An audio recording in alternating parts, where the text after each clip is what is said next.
Mantan Menteri Pemuda dan Olahraga Roy Suryo melaporkan 7 orang ke Polda Metro Jaya. Laporan itu terkait dugaan pencemaran nama baik dan penyebaran fitnah. Roy Suryo menjelaskan laporan itu dibuat setelah berkoordinasi dan meminta izin kepada tim kuasa hukumnya. Dalam laporan tersebut, Roy Suryo melaporkan 7 orang dengan inisial A, B, D, F, L, U, dan V. Identitas lengkap para terlapor beserta bukti pendukung telah diserahkan kepada penyidik. Roy Suryo menyebut laporan itu berkaitan dengan tuduhan ijazah palsu serta keterlibatannya dalam kasus korupsi proyek Hambalang. Menurutnya, tuduhan tersebut merupakan fitnah dan kabar bohong. Dan saya telah melaporkan 7 orang. 7 orang itu ada rincinya, tapi yang dalam laporan ini memang disebut dan kawan-kawan. Ya, tapi dan kawan-kawannya pihak penyidik sudah mendapatkan karena kami sudah menyerahkan laporan berupa detail intinya seperti ini, lengkap dengan ada penjelasan di dalamnya tentang orang-orangnya, tentang buktinya, screen capture-nya, link-nya, bahkan juga transkripnya sudah kita berikan semuanya. Atas dasar itu, Roy Suryo melaporkan para terlapor dengan sangkaan pasal 433 ayat 2 dan pasal 434 ayat 1 Kitab Undang-Undang Hukum Pidana yang baru.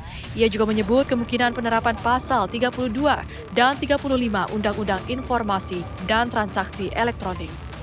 Apakah maksud dilaporkannya 7 orang tersebut? Siapakah yang dimaksud dengan inisial yang disampaikan? Dan apakah ada kaitannya laporan ini dengan perlawanan terhadap kasus ijazah Jokowi?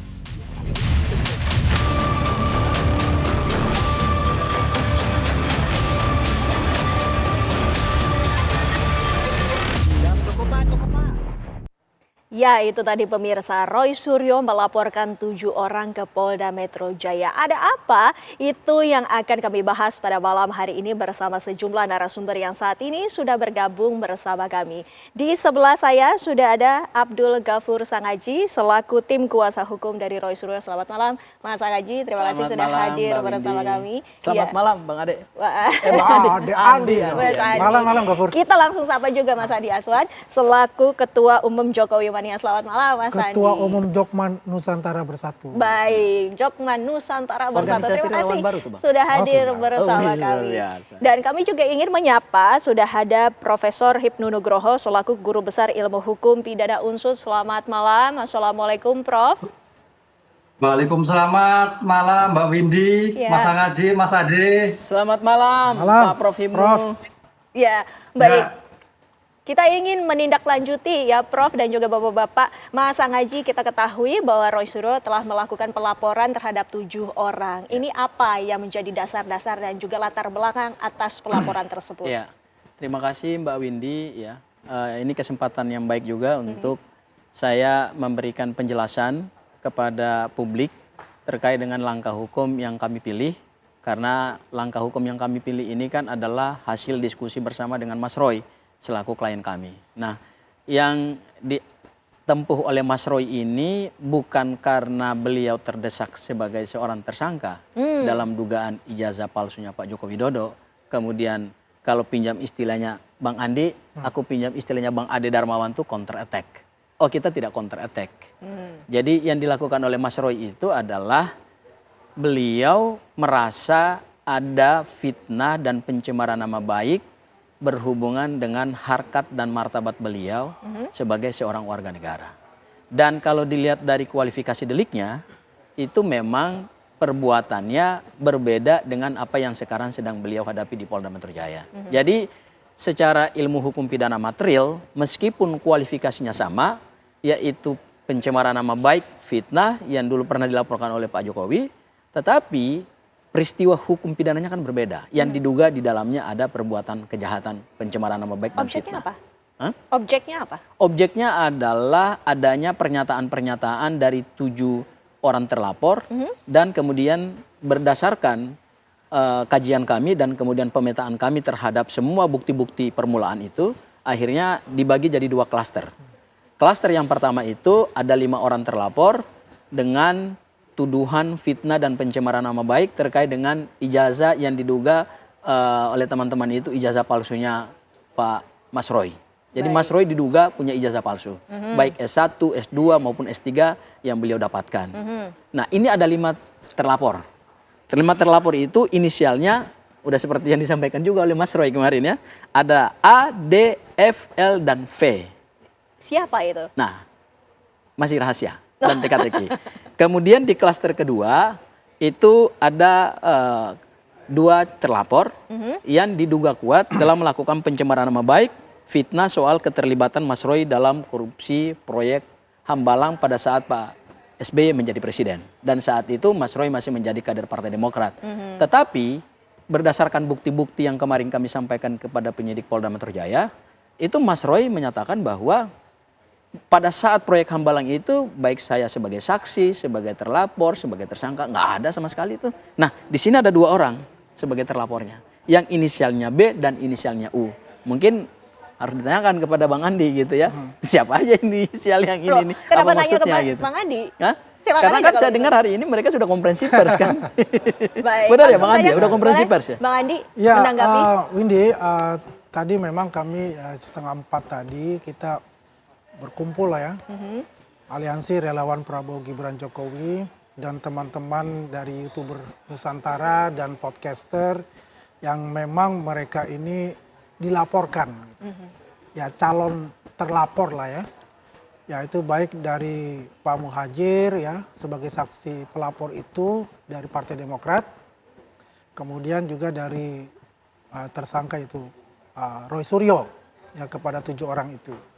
Di situ memang kita mengklarifikasi juga ya terutama untuk dari Partai Demokrat yang dituduhkan kepada mereka. Karena mereka belum menerima sebetulnya itu yang namanya surat somasi dan sebagainya itu. Dan mereka juga hanya melihat LP-nya pun juga di media sosial kan seperti itu. Ya kita minta kepada mereka untuk bisa ya, ceritakanlah diklarifikasi seperti itu. Dan 7 itu ya kalau saya nggak salah gitu ya. Ya 1 adalah Agri Fanani, Ketua Umum YouTuber Nusantara. Berarti A itu bukan Andi Azwan ya? Kalau saya kan AA. Oh AA. Ya, yang kedua itu ada Mas Danang, dia wakil sekjen dari YouTuber Nusantara. Terus juga ada siapa Boysi Butar-Butar. Nah, itu juga dari YouTuber Nusantara. Ada Laurensius Irjan dari Mo1 TV. Ya kemudian tadi Mas Danang ya sudah, terus tadi apa tadi? Sebutnya deh. B Mas Boy sama backpacker Majenang gitu. Ya sudah 7 ya saya ngomong itu. Jadi ya juga mereka juga bingung gitu, apa yang mesti dikatakan fitnah di mana. Tapi yang menarik bahwasanya pada saat itu yang dikatakan ijazahnya palsu, yang dikatakan quote unquote dari teman-teman dari YouTuber, salah satu YouTuber itu. Ini menarik juga karena di saat itu juga Roy Suryo itu kan menunjukkan ijazah asli dia kan. Wah ini kayak dejavu nih saya bilang ini. Kenapa saya katakan dejavu? Kalau kita lihat konteks yang dikatakan selalu berpattern kepada Asrul Sani kan. Pak Asrul Sani bilang, Pak Asrul Sani ini kita tunjukkan ini ijazah kita nih. Ini kita tunjukkan ijazah juga. Tapi kamu tunjukkan ijazah, kamu melaporkan gitu loh. Pak Asrul Sani kan tidak melaporkan untuk itu. Ya kan? Ya artinya memang ada suatu disinformasi atau komunikasi politik yang juga nggak jalan atau apa ya. Karena biar bagaimanapun juga mereka ini kan artinya dilindungi juga dari undang-undang berkumpul berserikat dan Ini mengeluarkan artinya pendapat untuk pelaporan ataupun pencemaran nama baik ini melalui media sosial. ya media sosial mereka. Karena mereka ini kan adalah podcaster dan YouTuber itu. Ya. Yang lucu juga buat saya kenapa baru sekarang setelah Partai Demokrat itu melaporkan gitu loh kepada ya YouTuber juga dan podcaster juga itu. Jadi itu sesuatu yang menarik gitu. Jadi saling lapor-melapor apakah ini Bang Gofur ini adalah sebagai nanti bargaining. Wah ya kan dengan kasusnya Mas Roy Suryo ini kan begitu loh sebagai tersangka. Saya jawab dulu Sebelum atau itu kita ke lihat Bang pengamatan Ibnu? pengamatan dari Prof. Ibnu ya Mas Haji. Apakah benar ini merupakan langkah-langkah menurut Prof ini merupakan bargaining Prof. Ibnu? Ya, gini Mbak Windy, ini menarik. Kualifikasi memang bentuk laporan. tapi kualifikasi tindak pidananya kualifikasi delik aduan absolut. Jadi artinya diteruskan atau tidak tergantung pada pengadu, yaitu Mas Roy Suryo. Ini yang jadi kunci. Jadi kuncinya itu. Oleh karena itu kalau memang ada suatu anggapan, ada bergening atau tidak, walau alam. Tapi dari kasus yang terjadi, namanya delik perorangan yang terkait pribadi, potensi-potensi untuk penyelesaian non litigasi atau penyelesaian ketika RJ itu sangat dimungkinkan dengan syarat yang sudah ditentukan dalam undang-undang. Ini yang terjadi. Oleh karena itu makanya nanti dalam hal laporan-laporan ini paling tidak akan mengklarifikasi apakah pernyataan yang diadukan dalam tanda petik menyerang, dalam tanda petik menyesatkan, dalam tanda petik menyerang kehormatan, apakah seperti itu? Nah ini juga, karena dalam suatu konteks hukum, dalam niatan itu menghendaki dan mengetahui. Nah ini juga jadi suatu perdebatan nanti. Kalau juga begitu, apakah dalam pernyataan itu dengan gestur yang betul-betul menyatakan sebagai tercemar, kan? Itu pakai gestur forensik. Ini saya kira suatu proses panjang. Dan kuncinya sekarang dalam seperti ini adalah Mas Roy sebagai pengadu, sebagai pihak yang tercemar atas tindakan informasi ungkapan dari seseorang yang disampaikan dalam pernyataan tadi. Baik, Prof. Mas Anggeji, tadi mau menjawab tadi, silakan. Ya, pertama saya harus menjelaskan bahwa di dalam hukum pidana kita, Prof izin, tidak ada kewajiban pelapor untuk menempuh apa yang disebut dengan somasi. Tidak ada. Semua ketentuan hukum pidana kita tidak ada kewajiban itu. Ya, jadi orang yang merasa dirinya tercemarkan atau difitnah itu bisa langsung menggunakan haknya secara otomatis gitu. Karena memang begitu orang itu merasa tercemar dan difitnah itu, maka berdasarkan semua ketentuan peraturan perundang-undangan yang berlaku, dia mempunyai kedudukan hukum untuk melakukan pelaporan. Itu hal yang pertama. Hal yang kedua, saya setuju Pak Prof bahwa berdasarkan hasil kajian hukum kami dalam menyusun laporan tersebut, karena saya yang mendampingi Mas Roy pada saat kami presentasi di SPKT, memang kualifikasi deliknya adalah delik aduan absolut. Dahulu Pak Jokowi melaporkan Mas Roy itu dengan pasal 310, 311 KUHP yang lama yang sudah kita ganti itu, ya kan? Sekarang Mas Roy melaporkan 7 terlapor pendukung Pak Jokowi ini dengan pasal-pasal pencemaran nama baik dan fitnah yang kembali diadopsi di dalam Undang-Undang Nomor 1 Tahun 2023, yaitu 2 pasal. Pasal pertama adalah pasal 433 ayat 2 dan pasal yang kedua adalah 434 ayat 1. Di dalam hukum pidana kita yang baru ini, terkait dengan pengaturan pencemaran nama baik dan fitnah, itu diatur justru semakin ketat dalam bab 17. Jadi di sana ada 7 pasal. Ada 5 pasal. 433 sampai 437. Bahkan di dalam KUHP kita yang baru sekarang, di pasal 437 itu sudah diatur tentang pencemaran yang bersifat fitnah yang bersifat ringan. Artinya apa? Dengan berlakunya KUHP yang baru ini, maka perlindungan terhadap harkat dan martabat seorang warga negara yang kita tahu beliau itu adalah seorang pribadi kodrati di dalam lalu lintas hukum, kalau kita bicara konteksnya adalah subjek hukum, maka hukum negara itu sudah memberikan perlindungan yang begitu luar biasa terhadap siapapun. Jadi ini bukan karena Mas Roy-nya yang kemudian menjadi tersangka dalam kasusnya Pak Joko Widodo, kemudian beliau melaporkan. Enggak, kalau saya juga difitnah dan dicemarkan seperti Mas Roy, saya akan menggunakan kaidah-kaidah hukum yang ada dalam bab 17 Undang-Undang Nomor 1 Tahun 2023 tentang KUHP yang baru. Berarti bukan bentuk perlawanan hukum? Bukan. Ini bukan perlawanan hukum. Justru yang kami lakukan adalah kami menegakkan harkat dan martabat seseorang meskipun seseorang itu sudah menjadi tersangka. Kenapa? Karena di dalam hukum pidana kita, buka KUHP, buka KUHAP, buka semua ketentuan-ketentuan pidana di luar KUHP, tidak ada larangan bagi seorang tersangka bahkan terpidana sekalipun. Ketika dia ditetapkan sebagai tersangka bahkan terpidana sekalipun, hak hukumnya itu tetap dilindungi. Martabat, harga dirinya, nama baiknya sebagai seorang warga negara terus dilindungi oleh undang-undang, kecuali ketika dia ditetapkan sebagai tersangka, kemudian ujungnya adalah ada putusan pengadilan yang ingkrah, kemudian itu berkaitan dengan perbuatannya itu, maka di situ tidak ada lagi yang namanya perlindungan terhadap nama baiknya dia, karena perbuatannya sudah terbukti. Baik, gitu. Bang Andi, ini bersikukuh sepertinya bahwa ini tidak ada kaitannya dengan kasus sebelumnya, kasus ijazah dari Presiden ke-7 Republik Indonesia Joko Widodo. Seperti apa menurut Anda? Iya, kalau kita bicara itu agak naif, pasti ada lah kaitan untuk itu yang saya katakan bagian ini. Yang menarik saya betul gitu, terima kasih Bang Gafur sudah menginfokan itu. Beliau ini kan status tersangka, ya tersangka artinya secara konteks hukumnya juga berarti ada sesuatu yang dikaitkan bahwa dia itu masuk tersangka. Nah, ini kalau tersangka ini namanya pencemaran, melaporkan pencemaran nama baik. Apakah tersangka ini mempunyai nama baik itu? Iya kan? Ya, Memangnya kalau menurut Bang Andi tersangka nggak punya nama baik? Jadi enggak, ini kan pertanyaan aku. Bukan ini ya, bukan artinya aku menjudge itu, enggak. Ini pertanyaan umum juga lah untuk secara publik gitu. Kok tersangka melaporkan kan begitu pertanyaannya kan? Tadi kan sudah dijelaskan oleh Mas Gafur itu mengenai hak asasinya itu kan. Ya. Ini pertanyaan yang memang ditanyakan juga beberapa publik mengenai hal itu.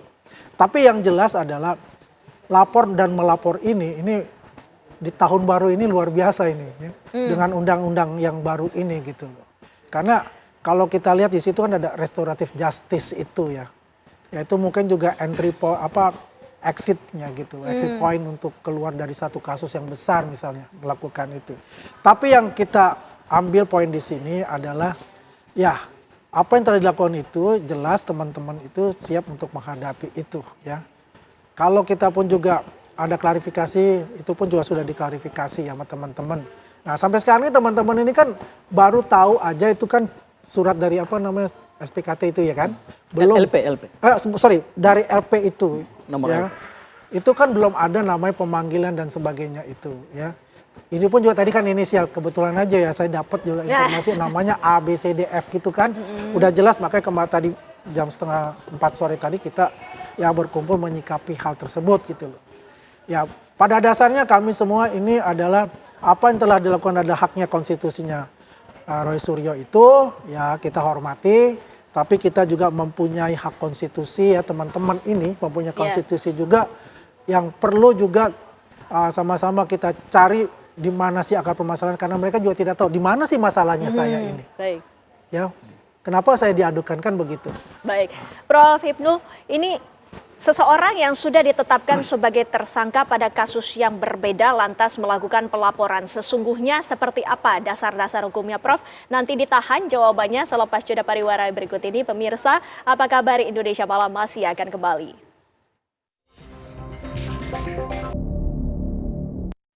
Anda kembali bersama kami, Mas Anghaji. Dari pihak Roy Suryo sendiri, apakah sudah siap untuk membuktikan bahwa pelaporan ataupun tuduhan tersebut adalah tidak benar? Ketika sebuah laporan kepolisian diterima, maka tentu pihak SPKT sudah punya keyakinan awal bahwa bukti-bukti permulaan itu bisa dijadikan sebagai dasar. Itu dulu tuh, ya kan? Saya ambil contoh misalnya ya. Ketika Pak Jokowi melaporkan Mas Roy CS, itu kan dimulai dengan bukti permulaan yang cukup sehingga terbit LP. Ya, kami pikir juga hal yang sama juga terjadi dengan apa yang kami laporkan bersama Mas Roy di Polda Metro Jaya. Nah, terkait dengan bagaimana peristiwa pidananya atau peristiwa yang diduga adalah peristiwa pidana, saya kira itu kan materi penyelidikan dan akan naik ke tahap penyidikan kalau memang didukung dengan bukti-bukti yang cukup. Ya, jadi Bang Andi mohon maaf. Terkait dengan laporan Mas Roy dan teman-teman 7 orang yang kami sebut inisial, saya nggak tahu apakah inisial itu sesuai dengan nama yang disebut oleh Bang Andi, itu saya nggak bisa jawab. Ya, karena kami memang dari awal tidak pernah menyebut nama. Kenapa kami tidak mau menyebut nama? Karena kami tidak ingin adanya kegaduhan. Sehingga Mas Roy akan fokus kepada pelaporannya dan kemudian laporan ini kan akan ditindaklanjuti. Karena ini sudah pro justisia. Jadi LP model B itu sudah diterima oleh pihak penyidik, oleh pihak kepolisian, dan kemudian berdasarkan KUHP yang baru, begitu terbit LP, maka akan ditindaklanjuti dengan proses penyelidikan. Nah, penyelidikan ini kan adalah untuk mencari ada atau tidaknya peristiwa pidana. Ketika misalnya dari bukti-bukti yang kami miliki nanti, ya, baik bukti elektronik, apalagi di KUHP yang baru sekarang, alat bukti kan juga diperluas menjadi 5 alat bukti, yaitu ada saksi, ada ahli, ada barang bukti, ada surat, ada bukti elektronik, ada pengamatan hakim, kemudian ada bukti apa saja sepanjang didapatkan secara tidak melawan hukum gitu. Jadi dengan bukti-bukti awal yang kemarin kami sampaikan itu, maka penyidik dalam tahap penyelidikan akan merumuskan seperti apa peristiwa pidananya, kemudian akan dilihat dengan unsur-unsur delik, pasal-pasal pidana yang kami laporkan, kemudian dari situ baru kemudian akan dirumuskan hasilnya, apakah diduga ada peristiwa pidana atau tidak. Kalau kemudian diduga ada peristiwa pidana, maka naik tahap penyidikan guna mencari tersangka, sehingga perkara pidana itu menjadi terang benderang. Jadi memang menurut saya proses laporan Mas Roy ini tentu masih akan memakan waktu. Memakan waktu dalam arti penyelidikan, kemudian penyidikan, kemudian ketika penyidikan selesai, perkara menjadi terang benderang, guna menetapkan tersangka, baru disitulah Polda Metro Jaya akan mengumumkan apakah 7 orang ini ditetapkan sebagai tersangka, ataukah mungkin akan ada yang dikurangi. Baik. Materinya saya tidak bisa jelaskan di sini, karena itu adalah materi penyelidikan. Baik, Prof. Ibnu masih tersambung bersama kami, Prof. Ibnu. Ya Mbak Windy, Ya. Oke, Prof. siap. Ibnu, ini kan ada seseorang yang sudah ditetapkan menjadi tersangka dalam kasus yang berbeda, kemudian melaporkan adanya dugaan pidana terhadap pihak-pihak lainnya. Apakah ini tidak terjadi konflik hukum 2 arah, Prof. Ibnu? Ya, saya kira tidak. Saya kira tidak. Ini suatu yang berbeda, Mbak. Karena walaupun subjeknya sama, tapi Baik, Prof. Ya, kami akan mencoba memperbaiki komunikasi kami bersama Prof. Ibnu. Kita lanjutkan. Mas Andi, ini ternyata memang ada pelaporan pencemaran nama baik. Tapi ternyata dari pihak-pihak terlapor ini sesungguhnya apakah memang bisa membuktikan bahwa tidak pernah melakukan pencemaran nama baik tersebut? Ya itulah, maka kan ditanyakan apa sih yang dikatakan dia bilang oleh Mas Roy Suryo ini. Masing-masing ini kan belum tahu nih apa yang dia omongin gitu, apa yang dilaporkan gitu. Kan mereka belum jelaskan. Kan selama ini kan hanya dari TV atau medsos yang di LP-nya itu gitu. Kan itu pun juga kan ditutupin hitam-hitam gitu kan, jadi kan nggak jelas. Walaupun kita paham ya, mungkin juga teman-teman itu oh ini gitu loh. Permasalahan yang dikatakan oleh Roy Suryo itu mencemarkan nama baik gitu. Kan kalau kita ketahui bahwa situ ada yang namanya tadi disebutkan oleh Mas Gafur itu, ya itu mengenai ijazah palsunya dia dibilang kan. Terus apa lagi? Hambalang misalnya gitu ya. Untuk ini memang kita belum tahu seperti apa ya dari kita ini kan. Nah, tapi kan kita juga bagaimana kita juga bisa melihat membantu mereka juga seperti apa sih permasalahan secara hukum itu. Maka kita membentuk tim kuasa hukum. Baik. Untuk teman-teman ini. Ya, kita sudah ada tim kuasa hukum itu yang nanti akan mempelajari duduk persoalannya seperti apa di mata hukum itu gitu. Nanti setelah mereka menerima barulah kita adakan suatu rapat intens untuk membahas ini. Iya, baik. Bang Sangaji, berarti duduk permasalahannya itu apa? Sebentar sebelum saya jawab itu, saya kira pernyataannya Prof. Ibnu tadi yang terputus tadi betul itu, bahwa dalam peristiwa pidana, 2 peristiwa pidana yang berbeda ini, ya, itu memang tidak ada benturan hukum. Baik. Tidak ada konflik hukum di situ. Karena kenapa? Meskipun kualifikasi deliknya sama, yaitu pencemaran dan fitnah, tetapi kan peristiwa hukumnya berbeda. Baik. Dan korbannya berbeda, dan subjek hukum yang sebagai terlapor maupun pelapor juga berbeda gitu ya. Jadi tidak bisa kemudian kita samaratakan gitu kan, kita sama-samakan. Apalagi kemudian ada yang mengatakan, mohon maaf Bang Andi, ada yang mengatakan Bang Andi bilang, wah ini untuk bergaining gitu. Oh enggak, saya pikir enggak. Karena apa? Laporannya Mas Roy ditujukan bukan untuk membuat bergening dengan Pak Jokowi. Iya. Itu sama sekali enggak. Ya, saya tegaskan di sini, Mas Roy tujuannya bukan untuk melakukan bergening perkara dengan Pak Joko Widodo. Ya. Nah, terkait dengan apa materinya, saya tadi sampaikan tentu ini masih panjang karena penggalian materi itu baru akan dilakukan pada tahap penyelidikan, dan kemarin itu kan baru LP. Ya, nanti setelah LP ini kan Mas Roy akan dipanggil untuk kemudian memberikan klarifikasi. Kemudian setelah itu mungkin para terlapor akan dipanggil, dan pada saat mereka dipanggil itulah mungkin mereka baru tahu, oh ternyata ini loh yang diperkarakan. ternyata ini loh buktinya, ternyata ini loh ucapanku. Nah, saya ambil contoh ya, saya ambil contoh. Misalnya ada seorang ini, ada inisial kemudian Mas Roy kemarin kasih tahu ke aku bahwa oh, inisial yang kami laporkan itu kemudian sudah mengambil langkah antisipasi dengan men-take down beberapa informasi YouTube-nya, ya kan, di kanal YouTube pribadinya gitu ya. Kemudian sudah di take down. Tapi Mas Roy kan bukan orang bodoh gitu. Mas Roy kan pakar telematika. Sebelum kami laporkan ke Polda Metro Jaya itu sudah di-download semua. Dan menit per menit, detik per detik itu sudah dianalisa. Jadi kemarin itu penjelasan kami ke Polda Metro Jaya itu begitu terang, begitu komprehensif. Sehingga penyidik yakin, ya udah kami terima deh LP-nya Mas Roy dan 7 orang ini statusnya terlapor. Jadi bukan calon terlapor lagi Bang Andi. Udah terlapor. Tinggal terlapor. kemudian menghadapi proses hukum berikutnya. Baik. Karena begini, kenapa saya akan calon terlapor? Kan mereka belum terima nih. Oh ya, baik. Ya kan info itunya kan hanya dari media sosial. Tapi berdasarkan itu LP, calon terlapor. Tapi kalau sudah dipanggil, barulah terlapor. Iya. Begitu, saudaraku. terlapor dalam perspektif kami. Karena kami laporkan, kemudian mereka ditetapkan sebagai terlapor. Nah, nanti bagaimana panggilannya? Di situlah baru kelihatan kan. Betul. Jadi yang jelas buat kita itu saya katakan tadi, kita sudah membuat tim kuasa hukum untuk itu, ya. Tapi agak menarik juga, kapan sih P21 ya? Kalau sudah P21 apakah ya Roy Suryo juga masih ini ya jalan terus ini untuk itunya kan begitu. Makanya saya katakan tadi, apakah ini ada bargaining untuk nantinya dipakai kan seperti itu? Itu lagi tidak ada bargaining. Oke. Tidak ada bargaining perkara. Ya, Baik. jadi ya intinya gitu. Itu aja kita menunggu ini. Sebetulnya kalau ini pun sudah P21 mungkin tidak ada hal seperti ini untuk kedepannya. Ditahan dulu Bapak-Bapak, kita akan coba kembali menyapa Prof. Ibnu. Selamat malam Prof. Sudah kembali tersambung bersama kami? Ya. Oke, jelas. Ya, Prof. Ibnu silakan melanjutkan tadi yang sempat terputus dan juga kami ingin mengetahui apakah dengan adanya laporan ini kan juga ada hak kebebasan dari pihak-pihak terlapor ini Prof. Iya, jadi begini Mbak, KUHP kita yang baru itu memang meletakkan hak asasi manusia secara utuh luar biasa. Sehingga seorang yang merasa dirugikan itu sudah melapor. Jangankan merasa dirugikan, merasa ada ungkapan, ngejek, apalagi kata binatang istilahnya pencemaran tanpa penghinaan. Itu sudah masuk kualifikasi sebagai pencemaran. Baik. Misalkan ada kata-kata yang binatang dan sebagainya, itu sudah masuk kualifikasi. Ini luar biasanya KUHP kita untuk menerjemahkan keinginan masyarakat kita, warga negara, ketika ada suatu problem pribadi.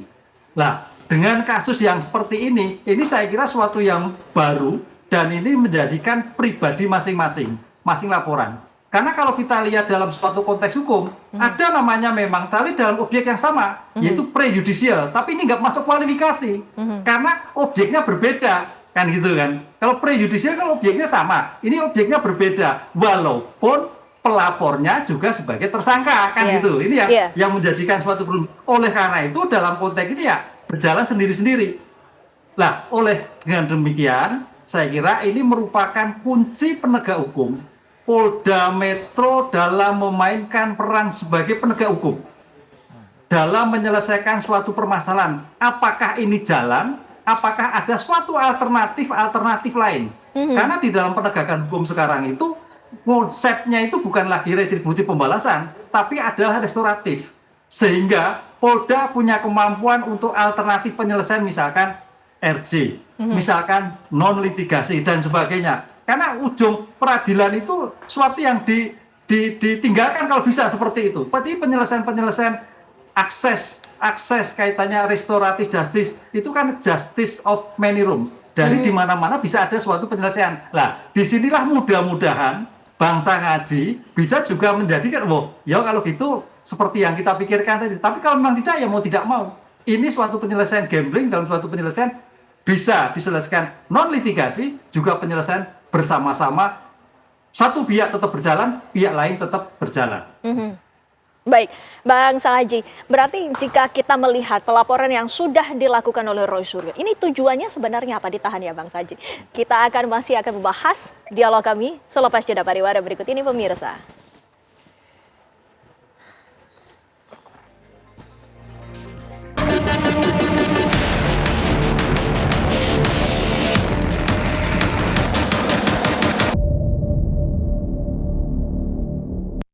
Ada kembali bersama kami Bang Sang Haji.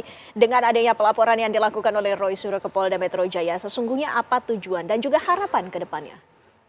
Tentu tujuan pertama adalah Mas Roy sekali lagi saya tegaskan, menegaskan dan menegakkan harkat dan martabat beliau sebagai warga negara, sebagai subjek hukum pribadi kodrati yang merasa namanya dicemarkan, diserang dan difitnah. Itu hal yang pertama.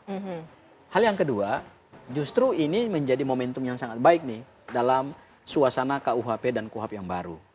Kami justru sangat berterima kasih kepada Polda Metro Jaya. Pada saat kami membuka laporan itu, artinya meskipun ada penetapan tersangka di sisi lain, tetapi Polda Metro Jaya tidak pilih kasih. Semua laporan-laporan diterima sepanjang, pertama, peristiwa pidananya diduga ada, kemudian juga peristiwa tersebut sesuai dengan delik-delik atau unsur-unsur delik, setidak-tidaknya sudah punya ketersambungan, dan yang ketiga ada pasal yang bisa diterapkan. Sehingga penyidik kemudian mengambil langkah untuk menaikkan laporan tersebut menjadi LP. Nah, jadi kami sangat berterima kasih itu kepada penyidik Polda Metro Jaya. Nah, harapan kami ke depan dengan adanya kasus laporan yang baru ini, saya pikir ini luar biasa, Mbak. Di awal tahun 2026, Bang Andi, ya, Mas Roy membuka langkah pembelajaran hukum. Bahwa dengan keberlakuan Undang-Undang Nomor 1 Tahun 2023 tentang KUHP dan Undang-Undang Nomor 20 Tahun 2025 tentang KUHP yang baru, maka begitu kita masuk kepada tanggal 8 kemarin, itu Mas Roy langsung kick off. Kick off-nya apa? Kick off-nya adalah beliau memberikan satu pembelajaran hukum kepada semua warga negara Indonesia bahwa di awal tahun 2026 di mana KUHP dan KUHP berlaku, maka disitulah setiap orang warga negara siapapun boleh memperjuangkan hak-haknya. Ketika memang merasa difitnah dan dicemarkan, itu hal yang kedua. Hal yang ketiga, harapan kami ke depan, Mbak Windy, tentu kami meminta kepada Polda Metro Jaya, begitu ini sudah naik tahap LP, maka harus segera diproses. Cara memprosesnya adalah kami meminta supaya penyidik Polda Metro Jaya menghargai asas-asas hukum pidana kita. Yang pertama, asas profesionalitas. Artinya penyidik harus melakukan penyelidikan, kemudian penyidikan sesuai dengan kewenangan yang diberikan oleh KUHP. Kedua, asas proporsionalitas. Artinya penyidik harus menegakkan hukum sesuai dengan porsinya. Kalau memang terpenuhi unsur tindak pidananya, naikkan. Baik. Ya, dan yang ketiga adalah asas imparsialitas, yaitu penyidik tidak boleh memilih-milih mana peristiwa yang menguntungkan, mana peristiwa yang tidak menguntungkan. Ketika memang ada dugaan peristiwa pidana itu terjadi, siapapun orangnya, baik yang dekat dengan kubu sebelahnya Mas Andi, ya, yang dekat dengan kekuasaan, quote and quote, maupun yang tidak dekat dengan kekuasaan, semua harus diberlakukan equality before the law. Ada kata damai atau tidak? Kenapa, Mbak? Ada kata damai atau tidak? Damai sepanjang ini sih kami belum mendiskusikan itu ya. Baik. Meskipun Mas di Andi, KUHP yang baru memang tidak ada kata ada damai option katanya. itu. Silakan. Ya, enggak apa-apa. Kita tunggu aja P21-nya. Yang untuk kasus ini kan kan ekses ya. Karena kan mereka ini kan nggak ditahan ya. Jadi kan ya terjadi lagi pengulangan lagi. Ya ketika katakanlah ijazah Pak Jokowi sudah mentok gitu kan. Ya apalagi yang kita cari nih. Baik. Kan begitu loh. Nah yang kita cari apa lagi? Ya udahlah, bagaimana pendukung-pendukung Pak Jokowi kan gitu. Karena agak lucu kan saya katakan lagi, saya bilang ketika Partai Demokrat itu melaporkan ada 4 YouTuber itu kan, ada podcaster yang dilaporkan itu. Nah ini tiba-tiba kok masuk berselancar nih Roy Suryo ini. Akhirnya menimbulkan suatu pertanyaan publik gitu. Ya. Ini kan Mas Roy ini mantan dari Demokrat. Loh kok ini Demokrat kok ikut-ikutan juga. Dan juga memberikan statement gitu loh. Setuju dengan apa yang dikatakan dilakukan oleh Partai Demokrat. Padahal kan kita itu ingin bahwasannya kan ini ada suatu yang mungkin ada misinformasi. Ya kalau kita bicara case yang itu ya. Perlu ada komunikasi politik untuk dibicarakan dengan para penggiat media sosial ini gitu. Karena yang dituduhkan kepada mereka ini kan kita juga nggak jelas apakah mereka yang buat atau saduran. Nah, kan itu kan masih sumir untuk itu. Nah itulah yang kita pertanyaan kita. Apalagi mau dibuat oleh Roy Suryo ini berselancar dengan kasus-kasus yang lagi hit ini. Kita tanyakan juga kepada Prof. Hipnu. Ini kan menjadi sebuah ironi, Prof, saat media sosial ini menjadi ranah ataupun ajang untuk berekspresi, tapi ternyata juga memiliki sisi lainnya. Ada pidana juga yang bisa dilakukan dengan adanya pencemaran nama baik ini. Bagaimana lantas untuk menghindari hal tersebut, Prof? Ya, betul Mbak. Jadi di era sekarang memang kita harus menggunakan suatu logika berpikir yang jernih, ekspresi yang baik, bahasa santun yang baik, dan memperhatikan situasi, kondisi masyarakat setempat. Karena ini suatu luar biasa, kita ngelirik aja salah, kayak gitu. Apalagi nyampe ungkapan-ungkapan yang tidak tepat. Tadi saya katakan, di KUHP baru itu ada penghinaan tanpa pencemaran. Itu kan luar biasa sekali. Jadi kalau misalkan Mas Andi, saya ngomongnya agak keras, atau itu sudah kena saya. Padahal suatu yang biasa, penghinaan tanpa pencemaran, itu sudah kena 6 bulan.